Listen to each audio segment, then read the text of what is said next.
নমস্কার। আবহাওয়া কেন্দ্র আগরতলা থেকে প্রচারিত ত্রিপুরার দৈনিক আবহাওয়া বার্তায় আপনাদের সবাইকে স্বাগত। আপনাদের সঙ্গে আমি ডিএল দাস। প্রথমে গত ২৪ ঘন্টায় জেলাভিত্তিক বৃষ্টিপাত। গত ২৪ ঘন্টায় ত্রিপুরার শুষ্ক আবহাওয়া পরিলক্ষিত হয়। এখন গত ২৪ ঘন্টার তাপমাত্রার দৃশ্যপট।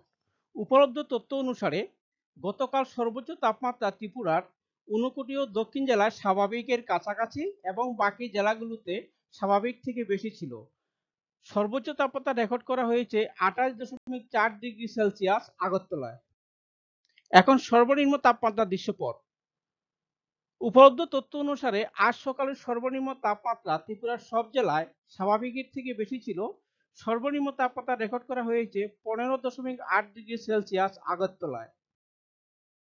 এখন আগামী ২৪ ঘন্টার জন্য আবহাওয়ার আভাস।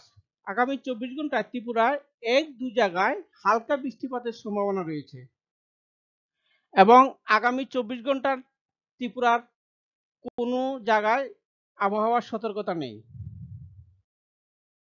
আগামী ২৪ ঘন্টার তাপমাত্রার আভাস। সর্বোচ্চ তাপমাত্রা ২৭ থেকে ২৯ ডিগ্রি সেলসিয়াস, যা স্বাভাবিকের থেকে বেশি, এবং সর্বনিম্ন তাপমাত্রা ১৪ থেকে ১৭ ডিগ্রি সেলসিয়াসের মধ্যে থাকার সম্ভাবনা, যা স্বাভাবিক থেকে বেশি। আমাদের পরবর্তী আবহাওয়ার বার্তা প্রচারিত হবে আগামীকাল। ধন্যবাদ, সবাই ভালো থাকবেন।